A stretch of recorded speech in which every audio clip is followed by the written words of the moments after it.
آپ پریشان ہیں آصف کے ستانے کی وجہ سے، آپ پریشان ہیں اپنے بچوں سے کہ جن کو شریر شیاطین جنات تنگ اور پریشان کرتے ہیں، آپ پریشان ہیں اپنے گھر کی وجہ سے کہ آپ اپنے گھر میں جب ہوتے ہیں تو آپ کو کسی کی موجودگی کا احساس ہوتا ہے اور پھر وہی موجودگی آپ کو نقصان پہنچانے لگتی ہے۔ آپ پریشان ہیں اپنے بیٹی بہن بیٹوں ان کے رشتوں کی وجہ سے، تو سمجھ جائیے، تھوڑا سا توجہ کیجئے کہ آج میں جو ذکر آپ کو دے رہا ہوں، ذکر کافی، بالخصوص خاندان قادریہ کا، وہ آپ کے لیے کافی ہے۔ آپ کی تمام حاجتوں کے لیے وہ کافی ہے، آپ کے تمام مسائلوں کے لیے وہ کافی ہے، آپ کے تمام مصیبتوں پریشانیوں کے لیے وہ کافی ہے، آپ کے وجود میں آپ کے جسم میں موجود تمام بیماریوں کے خاتمے کے لیے یہ ذکر کافی ہے۔ تو ہم ذکر کافی کو کیوں نہ مضبوطی سے تھام کے رکھیں، اور جس ذکر کافی سے دنیا کو فیض پہنچا، ہمارے خانوادے کو فیض پہنچا، کیوں یہ فیض صرف ہم تک ہی محدود رہے، کیوں اس کی خاصیت صرف ہم تک ہی محدود رہے۔ اس سے آپ کو بھی فائدہ اٹھانا چاہیے، اس سے دنیا کو فائدہ اٹھانا چاہیے۔ آپ کا فرض بنتا ہے کہ آپ اس سے فائدہ اٹھائیں، نفع لیں، اور پھر اس کو امانت سمجھ کر آگے اپنے احباب، اپنے دوستوں، اپنے بھائیوں میں اس کو شیئر کر دیں۔ میری طرف سے ذکر کافی کی آپ لوگوں کو اجازت ہے کہ ذکر کافی آپ اس سے فائدہ فیض اٹھا کر اس کو اپنے ورد وظائف میں رکھ کر آپ دوسروں کو آگے پہنچائیں، یعنی کہ جن امانتوں نے آپ کو سیراب کیا، جن نعمتوں نے آپ کو مکمل کیا، کہ جن ذکر نے آپ کو آپ کے اصل جینے کا مقصد دیا، آپ اسی ذکر کو آگے زیادہ سے زیادہ لوگوں تک پھیلا دیں، کہ یہ ذکر کافی جو دنیاوی مقاصد کے لیے کافی ہے، اور وہ لوگ کہ جو روحانی معالج ہیں، وہ لوگ جو سلاسل کے اندر اپنے سلوک کا سفر طے کر رہے ہیں، کہ وہ لوگ کہ جن کو بزرگوں سے بڑی محبت ہوتی ہے، ان کے ساتھ ساتھ چلنا چاہتے ہیں، کہ وہ لوگ کہ جو لوگوں کا علاج کرتے ہیں، جو لوگوں کا اتار کرتے ہیں، جو لوگوں کے اوپر شریر جناتوں کو جلاتے ہیں، جو طریقے ڈاکٹر صاحب نے آپ کو تعلیم کیے ہیں اس کے ذریعے، تو آپ کو چاہیے کہ ذکر کافی اپنے ورد میں رکھیں، جو آپ کے لیے ایک رہنما اور ایک روشنی اور ایک ایسا سفر ثابت ہوگا کہ جو آپ کو کامیابی کی طرف لے جائے گا۔ ذکر کافی روحانی معالجین کو کبھی گرنے نہیں دیتا، ذکر کافی کبھی روحانی معالج کو پریشان ہونے نہیں دیتا، ذکر کافی کبھی روحانی معالج کے اوپر رجت کا ہونے نہیں دیتا۔ یعنی کہ اگر روحانی معالج سے کوئی غلطی بھی ہو جائے، سالک سے کوئی لرزش بھی ہو جائے، کوئی گناہ بھی اس سے سرزد ہو جائے، یا وہ اپنے رستے سے بھی بھٹک جائے، اور یا رستے سے بھٹک کر اس نے اس رستے کو ترک کر دیا ہو، تو وہ ذکر کافی کی روشنی میں واپس لوٹ سکتا ہے اور اپنے کھوئی ہوئی حیثیت، کھویا ہوا مقام، کھوئی ہوئی روحانیت سب میں چار چاند لگا سکتا ہے، صرف ذکر کافی سے۔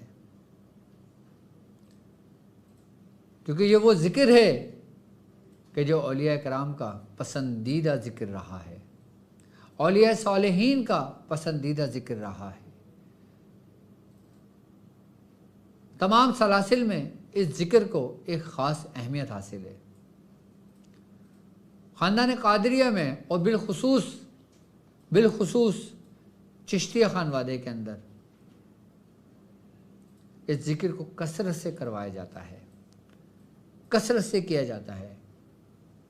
یاد رکھیے کہ میں آپ کو خاندان قادریہ کے جتنے بھی ذکر و اذکار آپ کو تعلیم کرتا ہوں، وہ خود یا تو میں نے کیے ہوئے ہوتے ہیں یا میرے مرشد نے کیے ہوئے ہوتے ہیں۔ یا ہمارے سلاسل میں اس کے صاحب دعوات بزرگ گزرے ہوتے ہیں، اور ہمارے ورد و وظائف میں باقاعدہ طور پہ وہ شامل ہوتے ہیں جو ذکر آپ کو تعلیم کیے جاتے ہیں۔ 17ویں کی محفل ہو یا 24 کی محفل ہو یا 11ویں کی محفل ہو، اس کا ذکر ضرور ہوتا ہے۔ اس ذکر کافی کو آپ مجلس میں بھی کر سکتے ہیں، اس ذکر کافی کو آپ تنہا بھی کر سکتے ہیں، اس ذکر کافی کو آپ کسی مصاحب کے دنوں میں اپنے ہی گھر والوں کو ایک جگہ جمع کر کے ایک خاص تعداد میں اس کو مکمل کرتے ہیں تو آپ اس مصیبت سے نکل جاتے ہیں۔ کیوں؟ کیونکہ یہ ذکر کافی ہے آپ کی مصیبتوں سے نکالنے کے لیے۔ اس ذکر کا لوگ ختم بھی دلواتے ہیں، اس ذکر کا لوگ ختم بھی کرواتے ہیں، اس ذکر کا لوگ اہتمام بھی کرتے ہیں۔ کسی کی بیوی روٹ کر چلی گئی ہو، کسی کا شوہر روٹ گیا ہو، کسی کی اولاد گھر چھوڑ کر چلی گئی ہو، کسی کے ماں باپ اپنی اولاد کی وجہ سے تنگ و پریشان ہو، کسی بے گناہ کو سزا ہو گئی ہو، کسی بے گناہ کو جیل ہو گئی ہو، تو آپ ذکر کافی کا ختم کروائیں اور اپنے پیاروں کو رہا کروائیں۔ اس کی میعاد صرف اور صرف 3 دن ہے۔ جہاں آپ کا ذکر ختم ہوگا وہاں پہ آپ کا پیارا اس جگہ سے رہا ہوگا جہاں سے نکلنا ناممکن ہے۔ یہ اس ذکر کی برکت ہے کہ جو شخص اس ذکر پہ قناعت کرتا ہے، اس ذکر پہ توکل کرتا ہے، اس ذکر پہ بھروسہ کرتا ہے، اللہ تبارک و تعالیٰ اسے کبھی مایوس نہیں کرتا، کیونکہ وہ کافی ہے انسان کو ہر مسائل سے نکالنے کے لیے۔ وہ ذکر کافی کیا ہے اور اس کی ترتیب اور اس کے طریقہ کار کیا ہیں، آئیے میں آپ کو بتاتا ہوں۔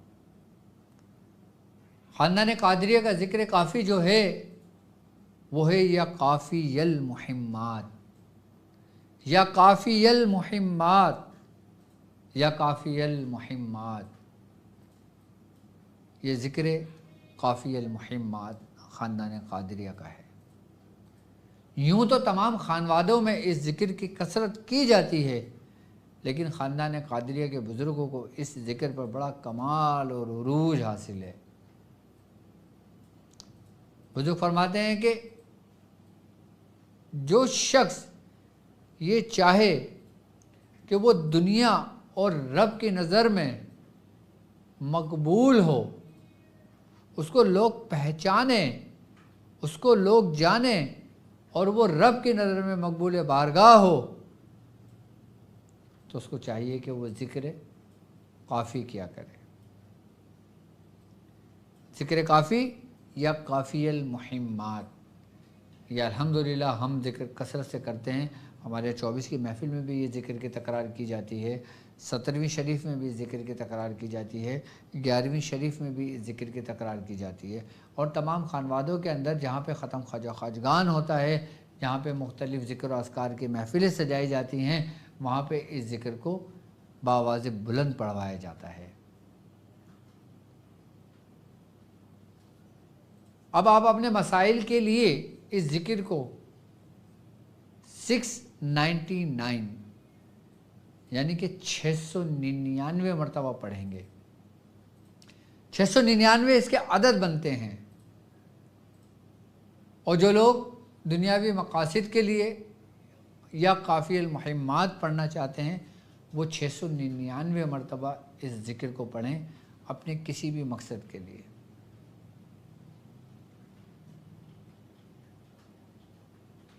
اور اس ذکر کی ترتیب یہ تو ہے اپنے مقاصد کے لیے، آپ اس کو کسی بھی رخ ہو کر بیٹھ کے پڑھ سکتے ہیں، لیکن پاک صاف ہونا اس کے لیے ضروری ہے۔ اب ہم آتے ہیں روحانی معالجین کے لیے جو روحانیت میں کمال اور عروج حاصل کرنا چاہتے ہیں۔ وہ رات کو تن تنہا بیٹھ کر جب پرسکون ہو کے بیٹھ جائیں، اپنے تمام مسائل دنیاوی سے فراغت پا لیں، پھر وہ دونوں زانوں بیٹھ کر جیسے میں بیٹھا ہوں اس طریقے سے بیٹھ جائیں، اور یا ایسے لیں قلب سے، یا کافی المحمات، یا قافی المحمات، یا قافی المحمات، یا قافی المحمات، یا قافی المحمات، اس طریقے سے کریں گے ذکر، اور اس کی ایک تسبیح اسی ترتیب سے کریں گے جو ترتیب میں نے آپ کو سمجھائی ہے ابھی۔ اس ترتیب سے ذکر کرنا اور اپنے مقاصد کے لیے ذکر کرنا بہت فرق ہے۔ اپنے مقاصد کے لیے تو 699 مرتبہ آپ یا قافی المحمد یا قافی المحمد یا قافی المحمد یا قافی المحمد اس طریقے سے پڑھ سکتے ہیں، یہ جائز ہے، اور اس سے آپ اپنی منزل کو پہنچیں گے، اپنے مقصد کو پہنچیں گے۔ لیکن آپ کسی اپنی ہی روحانیت کے لیے کرنا چاہتے ہیں اور اس کو ذکر کی صورت میں کرنا چاہتے ہیں، تو پھر آپ نے اسی ترتیب سے اسی نشست سے بیٹھ کر یا قافی المحمات، یا قافی المحمات، یا قافی المحمات، یا قافی المحمات، یا قافی المحمات، اس طریقے سے ذکر کریں گے۔ ایک تسبیح کافی ہے آپ کے لیے، اور جو وقت گزرتا جائے، بڑھتا جائے، آپ کو سرور و کیفیت بنتی جائے، تو اس ذکر کو لاتعداد کرتے رہیں کہ جب تک آپ خود نہ رک جائیں، اس کو کرتے رہیں۔ ابتدائی سٹیج میں آپ ایک تسبیح سے رکھیں اور پھر اس کو بڑھاتے چلے جائیں، اور پھر اپنے اندر کیفیت اور اپنے معاملات آپ خود دیکھیے گا انشاءاللہ۔ یہ خاندان قادریہ کا ذکر کافی ہے کہ جس کو قافی المحمات کہتے ہیں۔ تربیت سالکین سیگمنٹ اپنے اختتام کو پہنچتا ہے۔ اب ہم آتے ہیں اپنے دوسرے سیگمنٹ کی طرف کہ جسے کہا جاتا ہے تربیت عاملین۔ تربیت عاملین کے لیے آج میں کیا لے کر آیا ہوں آپ کے لیے؟ یقیناً جب میں نے آپ کو ذکر قافی بتایا تو پھر میں آج آپ کو چہل قاف کے سردار جو موکلات ہیں ان کے نام، ان کا نقش اور ان سے کیا کیا کام لیے جا سکتے ہیں اس کے طریقہ کار سمجھاؤں گا، بتاؤں گا۔ اس کے سردار موکلات جو ہیں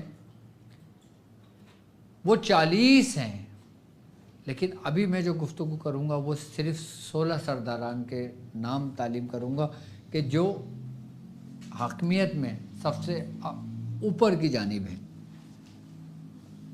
بہتر طبقے کی جانب ہیں، اور اس کے وہ سردار کہ جو ڈیوٹیاں لگاتے ہیں اپنے سے ماتے نیچے سرخ جنات موکلان ان تمام کی، جو 40 صفوں میں موجود ہیں،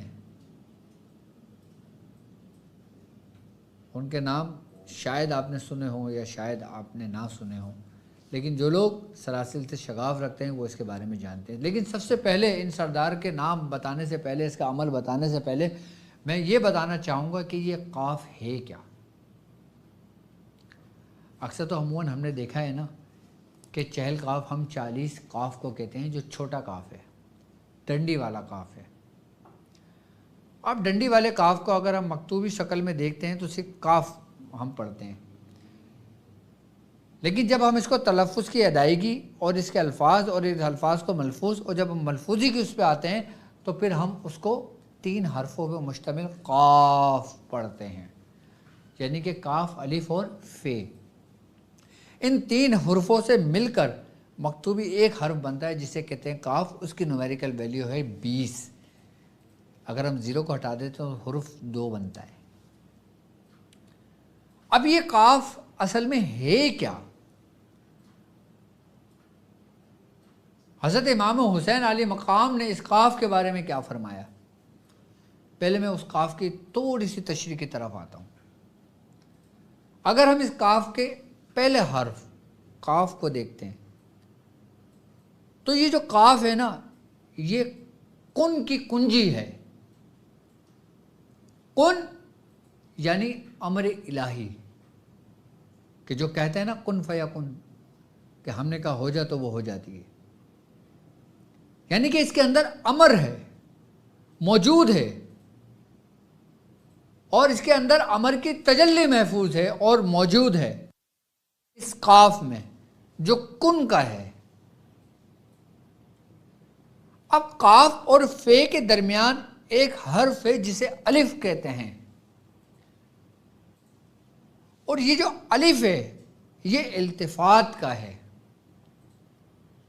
یعنی الفت سے، محبت سے. یعنی کہ محبت دونوں کو جوڑے ہوئے ایک دائیں جانب لفظ قاف یعنی کن کی کنجی اور کن کی تجلی، اور ایک ہے فے یعنی یہ وہ ہے جو فیضان محمدی ہے.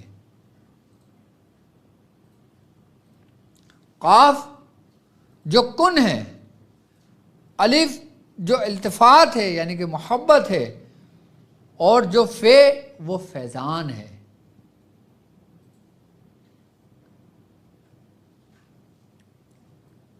اب گویا ان تین حرفوں کو ملا کر ایک حرف قاف ہے.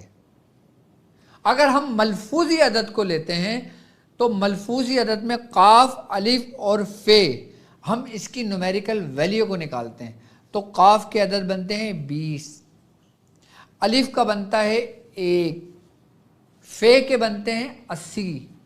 تو یہ کتنے بنے؟ 20 اور 80، 100 اور ایک الف کا یعنی کہ 101. ملفوظی عدد کتنے بنے؟ 101. اچھا، اب ہم اس بات پر آ جاتے ہیں کہ اس کے اہل علم فرماتے ہیں، جو اہل معرفت ہیں وہ فرماتے ہیں کہ قاف کا جو ظاہری تعلق ہے، قاف کا جو ظاہری تعلق ہے وہ الف اور فے سے ہے. جو ملفوظی میں آتا ہے نا، یہ اس کا ظاہری تعلق ہے. کون سا؟ فے اور الف، جس کے بارے میں میں نے بھی بتایا. لیکن اس قاف کا جو باطنی تعلق ہے وہ رے اور بے سے ہے. اب باطنی تعلق کیسے ہوا؟ ظاہری تعلق تو ہمیں سمجھ میں آ گیا کہ ہم نے ملفوظی عدد حروفوں کو ملایا تو قاف، الف اور فے آ گیا. اب یہ رے اور بے کیسے ہے باطنی تعلق اس کا؟ تو اس پہ اہل علم، اہل معرفت روشنی ڈالتے ہیں کہ جب ہم رے اور بے، اگر رے اور بے کو ملایا جائے تو کیا بنتا ہے؟ رب. یعنی کہ اس میں رب الارباب کی وہ تجلی ہے کہ جو ہر شے کو اپنے احاطے میں لیے ہوئے ہے. یعنی کہ اگر صرف کاف ہی کو دیکھا جائے تو جو کچھ اس کائنات میں موجود ہے وہ اس قاف میں موجود ہے.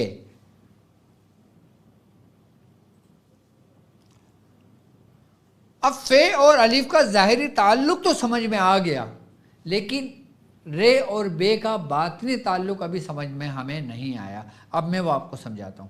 اب ہم قاف، الف اور فے کی نومیریکل ویلیو نکالتے ہیں، یعنی کہ قاف کا 20، الف کا 1، فے کے 80.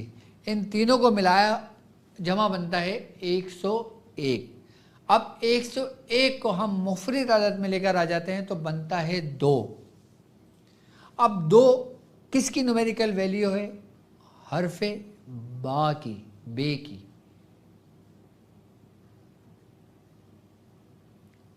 اگر ہم بے کو دیکھتے ہیں تو اس کی نومیریکل ویلیو 2 بنتی ہے. اب اگر ہم رے کو دیکھتے ہیں تو اسی کی نومیریکل ویلیو بھی 2 بنتی ہے، یعنی کہ 200. اور کاف کی نومیریکل ویلیو بنتی ہے 20، یعنی کہ 2، 20، 200.